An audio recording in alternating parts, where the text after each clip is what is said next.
le président de la Fédération de Russie, Vladimir Vladimirovitch Poutine.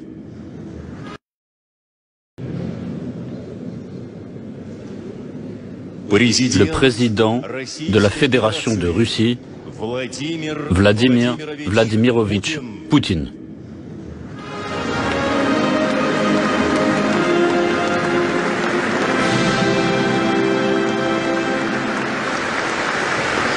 Благодарю вас, пожалуйста. Хорошо.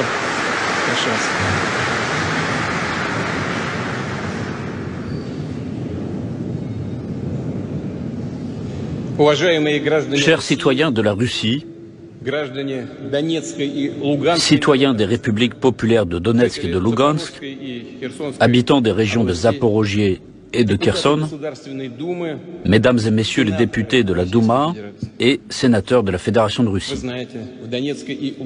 Vous savez que des référendums ont eu lieu dans les républiques populaires de Donetsk et de Lugansk, dans les régions de Zaporojié et de Kherson. Le bilan est établi, les résultats sont connus. Le peuple a fait son choix, et ce choix est clair. Nous signons aujourd'hui l'acte d'intégration à la Russie de la République populaire de Donetsk, de la République populaire de Lugansk, de la région de Zaporojié et de la région de Kherson. Je suis certain que l'Assemblée fédérale soutiendra les lois constitutionnelles sur leur rattachement et la création en Russie de 4 nouvelles régions, de 4 nouvelles entités de la Fédération de Russie, car telle est la volonté de millions de personnes.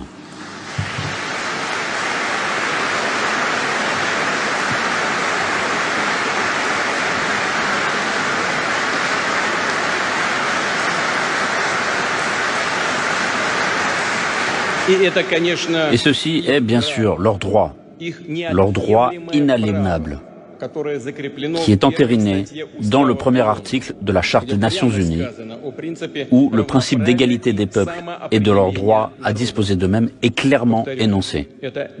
Je le répète, c'est un droit inaliénable, fondé sur l'unité historique au nom de laquelle des générations de nos ancêtres, ceux qui, depuis les sources de l'ancienne Russe, ont créé et défendu la Russie au cours des siècles et ont marché à la victoire. Ici, en Nouvelle-Russie, s'illustrèrent Roumiantsev, Souvorov et Ushakov. Ici, Catherine II et Potemkin fondèrent des villes nouvelles. Ici, nos grands-pères et nos arrière-grands-pères ont combattu jusqu'à la mort pendant la Grande Guerre patriotique. Nous nous souviendrons toujours des héros du printemps russe, de ceux qui, en 2014, ne se sont pas résignés devant le coup d'État néo-nazi en Ukraine, de ceux qui sont morts pour le droit de parler leur langue natale, de conserver leur culture, leur tradition, leur foi, leur droit à la vie. Ce sont les combattants du Donbass, les martyrs de la Katyn d'Odessa, les victimes des attentats inhumains perpétrés par le régime de Kiev.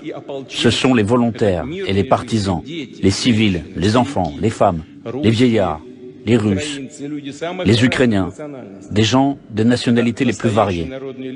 C'est l'authentique leader populaire du Donbass, Alexandre Zakharchenko. Ce sont les commandants Arsène Pavlov et Vladimir Joga, Olga Kutchura et Alexei Mozgovoy. C'est le procureur de la République de Lugansk, Sergei Gorenko. C'est le parachutiste Dormagomed Gadjimagomedov, tous nos soldats et nos officiers, morts au champ d'honneur, dans le courant de l'opération militaire spéciale. Ce sont des héros.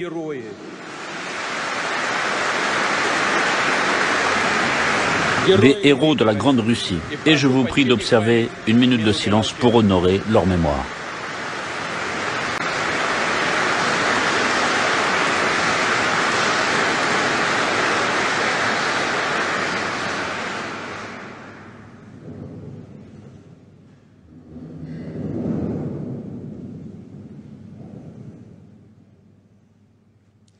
Спасибо.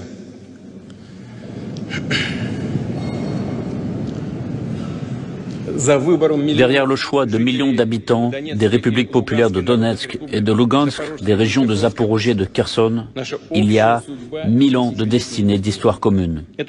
Ce lien spirituel, les gens l'ont transmis à leurs enfants et à leurs petits-enfants. Malgré toutes les épreuves, ils ont porté, à travers les années, leur amour de la Russie. Et ce sentiment, personne ne peut l'anéantir en nous. C'est pourquoi, aussi bien les générations plus âgées que les jeunes, ceux qui sont nés après la tragédie de l'effondrement de l'Union soviétique, ont voté pour notre unité, pour notre avenir commun. En 1991, à Belovège, sans demander l'avis des citoyens ordinaires, les représentants des élites du parti de l'époque ont pris la décision de dissoudre l'URSS. Et en un instant, les gens se sont retrouvés coupés de leur patrie. Cet acte a déchiré à vif, a démantelé notre communauté de peuples et a tourné à la catastrophe nationale. De même que jadis, après la Révolution, les frontières des anciennes républiques de l'Union avaient été découpées en douce. Ainsi, les derniers dirigeants de l'Union soviétique, malgré la volonté affirmée par la majorité des citoyens au référendum de 1991, ont-ils détruit notre grand pays, mettant les peuples devant le fait accompli. Je veux bien admettre qu'ils ne comprenaient pas totalement ce qu'ils faisaient, et quelles en seraient finalement inévitablement les conséquences. Mais cela n'a plus d'importance. L'Union soviétique n'est plus. On ne fait pas revivre le passé. Et la Russie n'en a plus besoin. Nous n'y aspirons pas. Mais il n'est rien de plus fort que la détermination de millions de personnes qui, par leur culture, par leur foi, leur tradition, leur langue, considèrent qu'elles font partie de la Russie.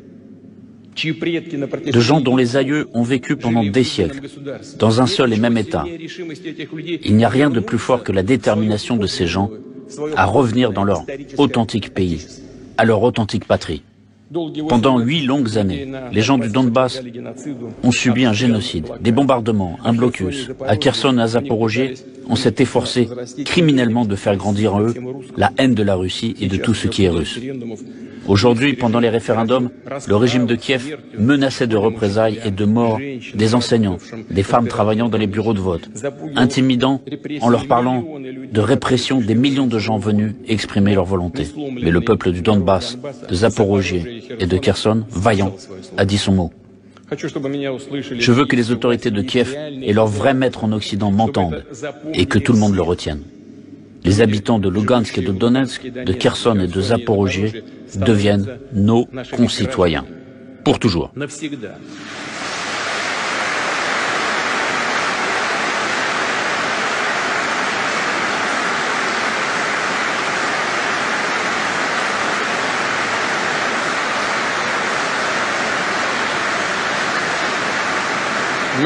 Nous appelons le régime de Kiev à cesser le feu immédiatement. Tous les combats, cette guerre qu'il a déclenchée dès 2014, et revenir à la table des négociations. Nous y sommes prêts. Cela a été dit à plusieurs reprises. Or, nous ne discuterons pas du choix du peuple exprimé à Donetsk, Lugansk, Zaporojié et Kherson. Il a été fait, la Russie ne le trahira pas.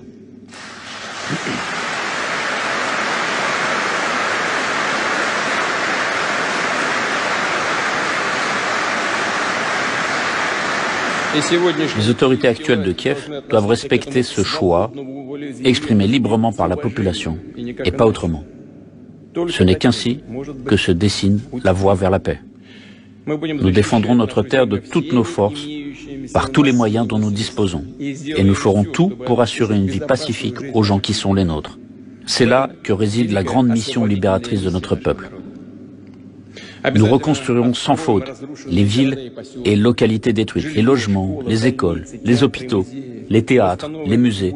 Nous restaurerons et développerons les usines industrielles, les entreprises, les infrastructures, le système de services publics, les retraites, la santé publique et l'enseignement. Bien sûr, nous travaillerons à améliorer le niveau de sécurité. Ensemble, nous ferons en sorte que les citoyens dans les nouvelles régions perçoivent le soutien de tout le peuple de Russie, de tout le pays, de toutes les républiques, de tous les territoires et régions de notre immense patrie.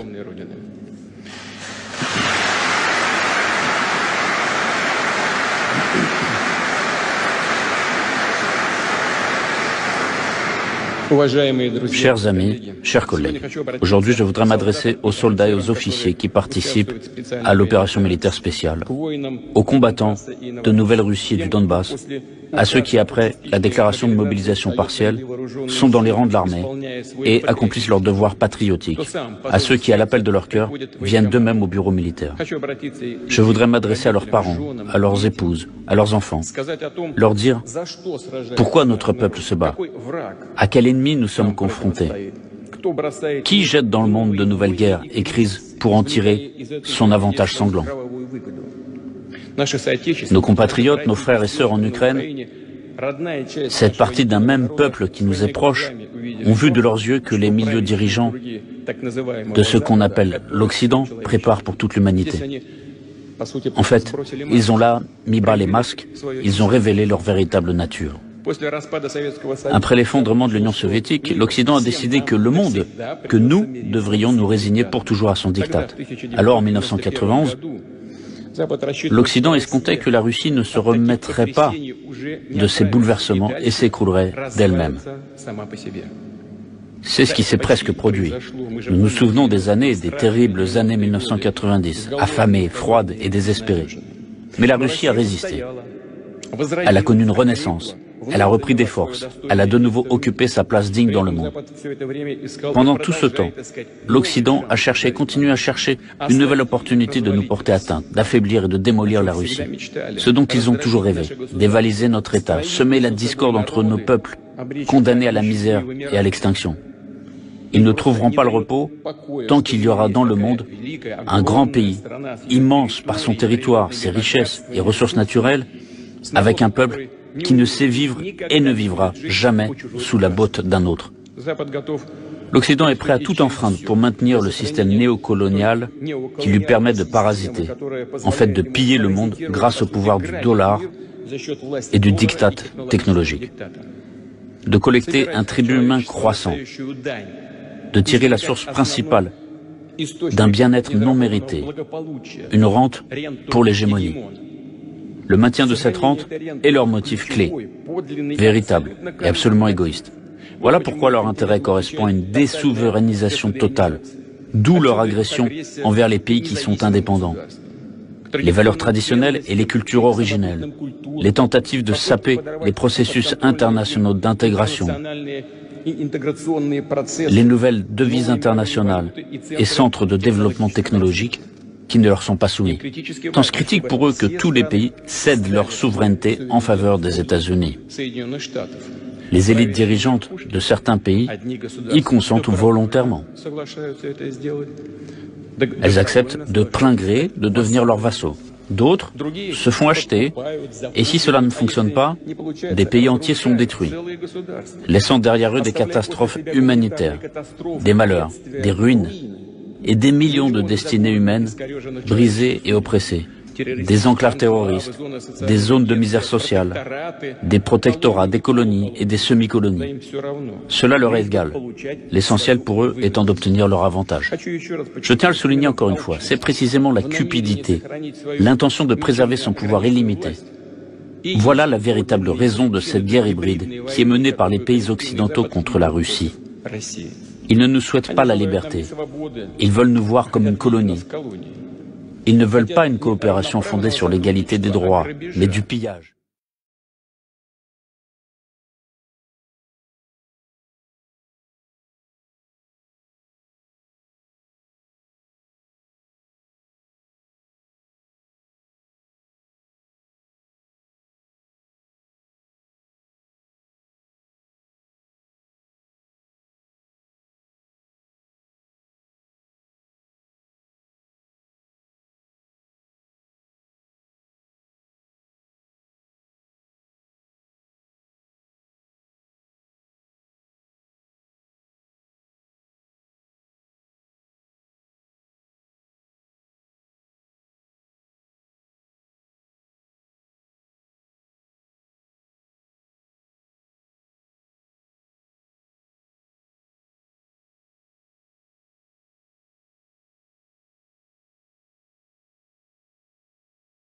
En fait, jusqu'à présent, il s'en est sorti.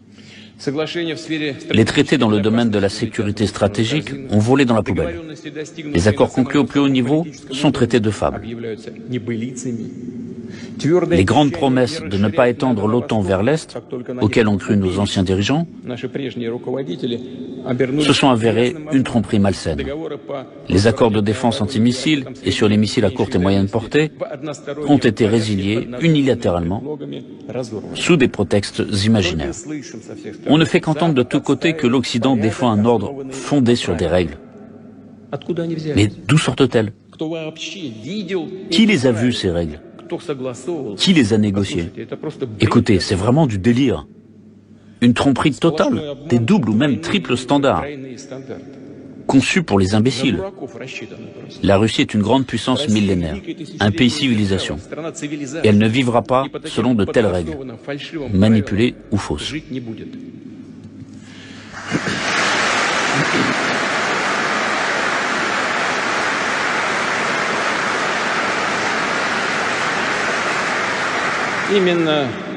C'est ce qu'on appelle l'Occident, qui a détruit le principe de l'inviolabilité des frontières.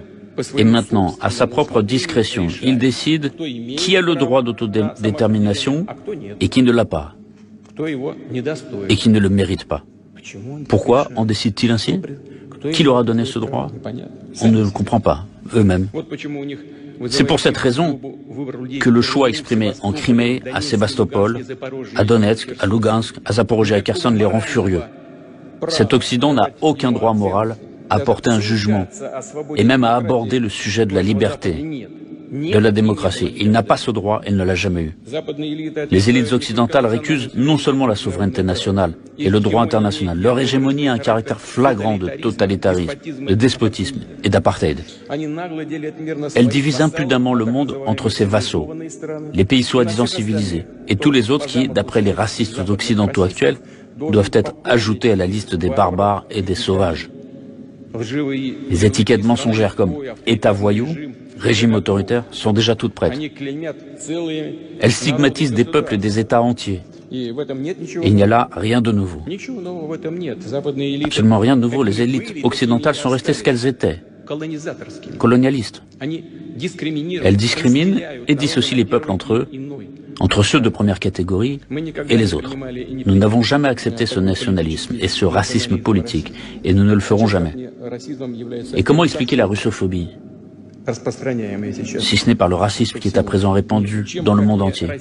Si ce n'est pas le racisme, comment expliquer la conviction sans réplique de l'Occident que sa civilisation, la culture néolibérale, représente un exemple indiscutable pour le monde entier? Celui qui n'est pas avec nous est contre nous. C'est même bizarre d'entendre ça. Même les pénitences à propos de leurs propres crimes historiques, les élites occidentales les refilent sur les autres en exigeant des citoyens de leur propre pays et des autres peuples de dire leur mea culpa pour ce qui n'a aucun rapport avec eux.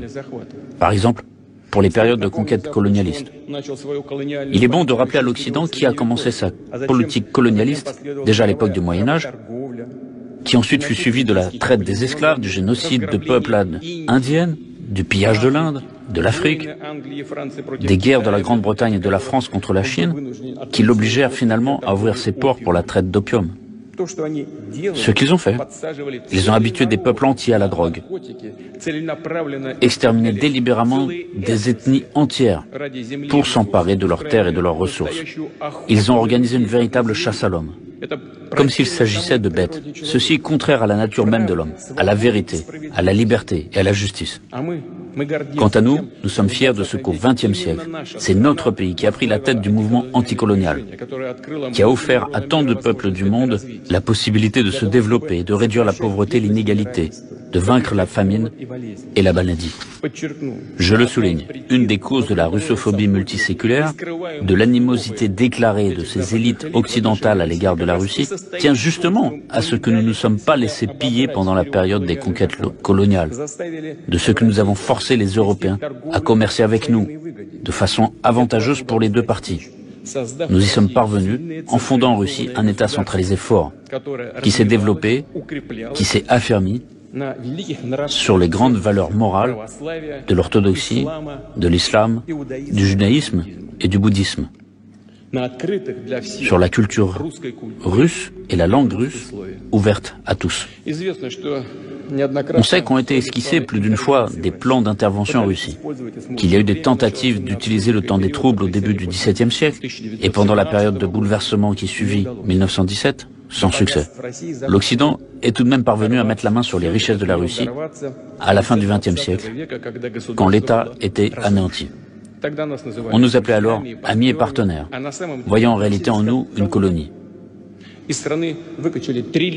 Des milliers de milliards de dollars ont été soutirés du pays au moyen de schémas les plus variés. Nous nous en souvenons bien, nous n'avons rien oublié. Et ces jours-ci, les gens de Donetsk et de Lugansk, de Kherson et de Zaporozhye se sont déclarés pour la restauration de notre unité historique. Merci.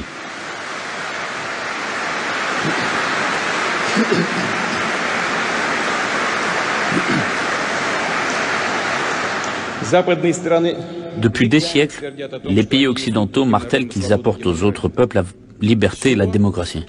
C'est exactement le contraire.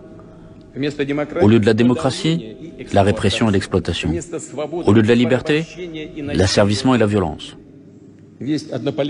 L'ordre de ce monde unipolaire est par essence antidémocratique et liberticide. Il est profondément faux et hypocrite.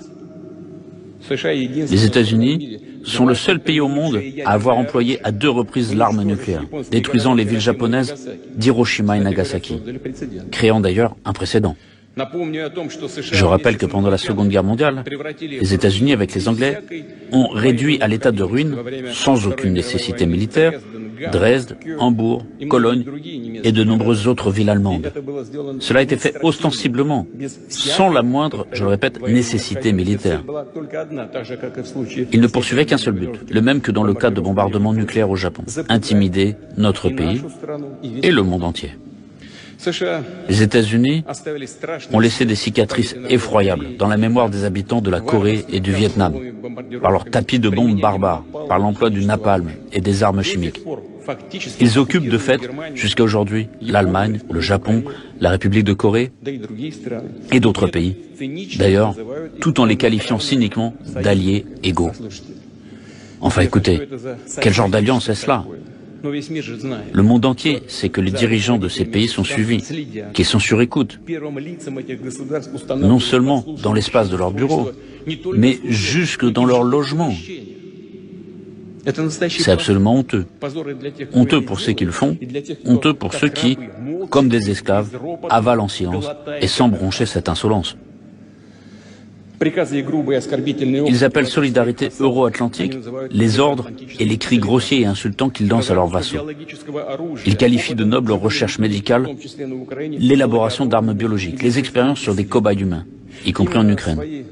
C'est précisément par leur politique destructrice, par leur guerre, par leur pillage, qu'ils ont provoqué l'explosion colossale de courants migratoires. Des millions de personnes subissent des privations, des vexations, meurent par milliers en cherchant à atteindre l'Europe. On est en train d'exporter le blé d'Ukraine. Où va-t-il? Sous prétexte d'assurer la sécurité alimentaire des pays les plus pauvres du monde. Où va-t-il? Tout va, encore une fois, dans les mêmes pays européens. Il n'y a que 5% qui est allé aux pays les plus pauvres du monde. Encore une arnaque. De la tromperie pure et simple. Au fond, l'élite américaine profite de la tragédie de ces gens pour affaiblir ses concurrents, détruire les États-nations. Cela concerne également l'Europe. Cela concerne l'identité de la France, de l'Italie, de l'Espagne et d'autres pays à l'histoire séculaire. Washington demande de nouvelles sanctions contre la Russie. Et la majorité des hommes politiques européens l'acceptent docilement. Ils comprennent clairement qu'en insistant pour que l'UE renonce complètement aux sources d'énergie russes et d'autres ressources, les États-Unis mènent pratiquement à une désindustrialisation de l'Europe, cherchent à s'emparer complètement du marché européen. Ces élites européennes comprennent bien. Elles comprennent tout, mais préfèrent servir les intérêts des autres. Ce n'est même plus de la servilité, mais la trahison pure et simple de leur peuple. Mais ceci ne nous concerne pas, c'est leur affaire. Les Saxons ne suffisent déjà plus aux Anglo-Saxons. Ils sont passés au sabotage. Incroyable mais vrai. Après avoir provoqué des explosions sur les gazoducs internationaux Nord Stream, posés sur le fond de la mer Baltique, ils ont commencé de fait à détruire l'infrastructure énergétique de toute l'Europe. À qui profite le crime? C'est évident pour tout le monde. Ce sont ceux à qui cela profite qui l'ont fait, bien sûr. Le diktat américain repose sur la force brute, la loi du plus fort. Parfois sous un bel emballage, d'autres fois sans aucun emballage, mais le fond reste le même, le droit du plus fort. Tout le déploiement et le financement de centaines de bases militaires partout dans le monde, l'élargissement de l'OTAN, les tentatives de fabriquer de nouvelles alliances militaires, comme AUKUS et d'autres du même type. Un travail poussé est mené pour créer un lien politique Washington, Séoul, Tokyo. Tous les pays qui disposent ou cherchent à disposer d'une véritable souveraineté stratégique et sont capables de défier l'hégémonie occidentale sont automatiquement considérés comme ennemis. C'est sur ces principes que se basent les doctrines militaires des États-Unis et de l'OTAN, qui exigent ni plus ni moins qu'une domination totale. Les élites occidentales présentent leurs projets néocoloniaux d'une manière aussi hypocrite, prétendant avoir un esprit pacifique, en parlant d'une certaine dissuasion. Une ruse de ce genre de propos rusés, circule d'une stratégie à une autre, et au fond ne signifie qu'une seule chose, la destruction de tous les pôles de développement souverain. Nous avons déjà entendu parler de la dissuasion de la Russie, de la Chine, de l'Iran.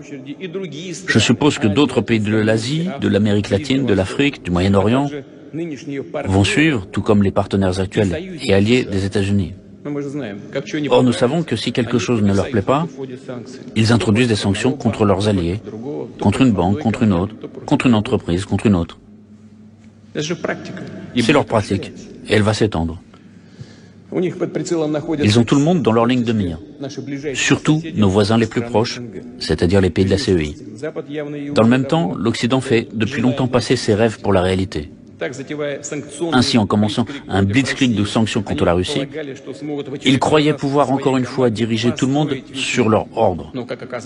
Or, il s'est avéré que cette perspective si prometteuse est loin d'exciter tout le monde, à l'exception, probablement, des masochistes politiques éhontés et amateurs d'autres formes non traditionnelles de relations internationales. La plupart des pays renoncent à être sous leur baguette, préférant la voie raisonnable de la coopération avec la Russie. L'Occident ne s'attendait manifestement pas à une telle insoumission de leur part.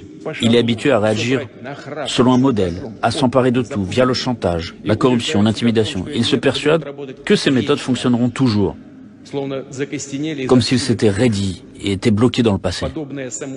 Une arrogance pareille, c'est le fruit direct, non seulement de la fameuse idée de leur exclusivité, bien que cela soit également surprenant, mais bien sûr aussi de la véritable famine de l'information en Occident. La vérité a été noyée dans un océan de mythes, illusions et intox au moyen d'une propagande incroyablement agressive. Ils mentent de façon éhontée. Comme le disait Goebbels, plus le mensonge est gros, plus il passe. Ils agissent selon le même principe. Pourtant, il est impossible de nourrir les gens avec des dollars et des euros imprimés. Il est impossible d'alimenter avec ces papiers. Il est impossible de chauffer un logement à l'aide de la capitalisation virtuelle et gonfler des réseaux sociaux. Tout ce dont je parle maintenant n'est pas moins important que ce que j'ai déjà dit. Nul ne se nourrit de papier. Il faut des produits alimentaires. Et on ne peut réchauffer personne avec toutes ces capitalisations gonflées. Il faut avoir des biens énergétiques. Par conséquent, les hommes politiques européens sont obligés de persuader leurs citoyens de se laver moins souvent et de porter plus de vêtements chez eux. Et ceux qui posent des questions justes afin de savoir pourquoi il en est ainsi sont proclamés ennemis, extrémistes, radicaux. Ils rejettent la faute sur la Russie en disant « Voilà qui est la source de toutes vos souffrances ». Ils mentent une fois de plus. Je voudrais particulièrement souligner qu'il y a toutes les raisons de croire que les élites occidentales ne vont pas chercher des solutions constructives à cette crise mondiale alimentaire énergétique qui s'est produite de leur faute, précisément de leur faute, comme résultat de leur politique menée depuis de nombreuses années, avant même notre opération militaire spéciale en Ukraine et dans le Donbass. Mais ils n'ont pas l'intention de remédier à l'injustice, à l'inégalité. Il y a la crainte qu'ils soient prêts à utiliser d'autres recettes qui leur sont habituelles. Il convient ici de rappeler que, grâce aux différends du début du XXe siècle, l'Occident est issu de la Première Guerre mondiale. Le profit tiré après la Deuxième Guerre mondiale a permis aux États-Unis de surmonter complètement les conséquences de la Grande Dépression et de devenir la plus grande puissance économique au monde, d'imposer à la planète le pouvoir du dollar en tant que monnaie de réserve mondiale. Quant à la crise des années 80, qui s'est également aggravée, l'Occident l'a surmontée, en grande partie grâce à la captation du patrimoine et des ressources de l'Union soviétique qui était en train de s'effondrer et qui finalement s'est effondrée. C'est un fait. Aujourd'hui, pour se sortir d'un nouvel enchevêtrement de contradictions, il leur faut à tout prix briser la Russie, les autres États qui choisissent la voie souveraine du développement, afin de voler encore plus de richesses aux autres et au détriment de celles-ci pour boucher et refermer leurs trous. Si ce n'est pas le cas, je ne l'exclus pas qu'ils tentent de provoquer l'effondrement du système sur lequel tout peut être mis en cause ou, Dieu nous en préserve, qu'ils décident d'utiliser la formule bien connue de « la guerre effacera tout ». La Russie comprend sa responsabilité devant la communauté internationale et fera tout pour ramener ses têtes brûlées à la raison. Il est clair que le modèle néocolonial actuel est condamné à long terme, mais je le répète, ces vrais maîtres s'y accrocheront jusqu'au bout. Ils n'ont tout simplement rien à offrir au monde, si ce n'est la poursuite du même système de pillage et de racket. En substance, ils crachent sur le droit naturel de milliards de personnes, la majeure partie de l'humanité, à la liberté et à la justice, à déterminer leur propre avenir. Ils sont maintenant passés à un déni radical des normes morales, de la religion, de la famille. Répondons à quelques questions très simples pour nous-mêmes. Je voudrais maintenant revenir sur ce que j'ai dit et m'adresser à tous nos citoyens, pas seulement aux collègues présents dans la salle, mais à tous les citoyens de Russie. Voulons-nous vraiment avoir ici, dans notre pays, au lieu d'un papa et d'une maman, un parent numéro 1, un numéro 2 ou un numéro 3 ? Voulons-nous que les enfants dans nos écoles, dès l'école primaire, soient exposés à des perversions qui conduisent à la dégradation et à l'extinction? Voulons-nous qu'on leur apprenne qu'il existe d'autres genres que les hommes et les femmes et qu'on leur propose une opération de changement de sexe? Est-ce cela que nous voulons pour notre pays et nos enfants? Tout cela est inacceptable pour nous. Nous avons notre propre avenir. Je répète, la dictature des élites occidentales est dirigée contre toutes les sociétés, y compris les peuples des pays occidentaux eux-mêmes. C'est un défi pour tout le monde. Un tel déni total de l'homme, le renversement de la foi et des valeurs traditionnelles, la suppression de la liberté, prennent la forme d'une religion de l'inversion, du satanisme manifeste. Dans le Sermon sur la montagne, Jésus-Christ dit en dénonçant les faux prophètes, « C'est à leurs fruits que vous les reconnaîtrez. » Et ces fruits empoisonnés sont déjà évidents pour tout le monde. Pas seulement dans notre pays, mais dans tous les pays, y compris pour beaucoup de gens, en Occident même. Le monde est entré dans une période de transformation révolutionnaire. Elles ont un caractère fondamental. De nouveaux pôles de développement sont en cours de constitution. Ils représentent la majorité de la communauté internationale. Ils sont prêts non seulement à faire valoir leurs intérêts, mais aussi à les défendre. Et dans la multipolarité, ils voient la possibilité de renforcer leur souveraineté et donc d'acquérir une véritable liberté, une perspective historique, leur droit à un développement indépendant, créatif, authentique, à un processus harmonieux. Dans le monde entier, y compris en Europe, aux États-Unis, comme je l'ai déjà mentionné, il y a beaucoup de personnes qui partagent les mêmes idées. Et nous ressentons, nous voyons leur soutien. Dans des pays et sociétés très divers se développe déjà un mouvement de libération anticoloniale, par sa nature, contre l'hégémonie unipolaire. Sa géographie ne fera que s'étendre. C'est cette force qui déterminera la future réalité géopolitique. Chers amis, aujourd'hui, nous nous battons pour une voie juste et libre. Avant tout, pour nous-mêmes, pour la Russie, pour que le diktat, le despotisme reste toujours du passé.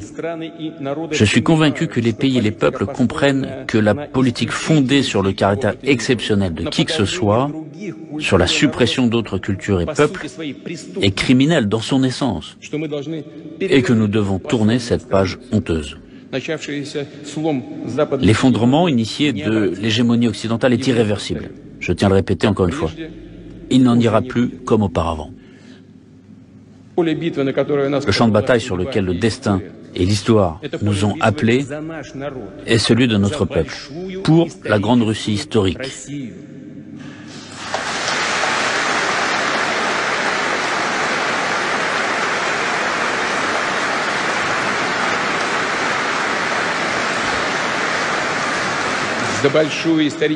Pour la Grande Russie historique, pour les générations futures, pour nos enfants, petits-enfants et arrière-petits-enfants, nous devons les protéger de l'asservissement, des expériences monstrueuses qui visent à mutiler leur conscience et leur âme.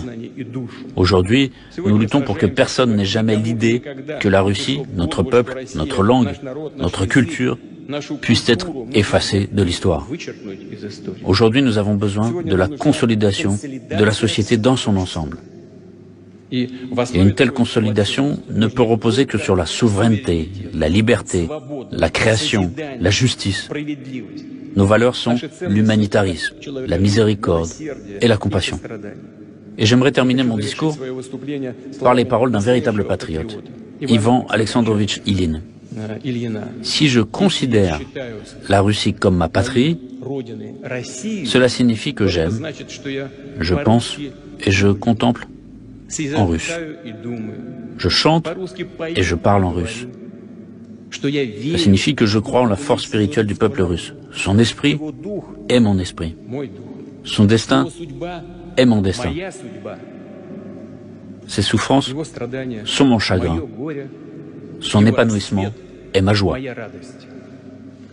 Au-delà de ces propos, il y a un grand choix spirituel qui a été suivi par de nombreuses générations de nos ancêtres pendant les plus de 1000 ans de l'État russe. Aujourd'hui, ce choix est fait par nous. Il a été fait par les citoyens des républiques populaires de Donetsk et de Lugansk, par les habitants des régions de Zaporogie et de Kherson.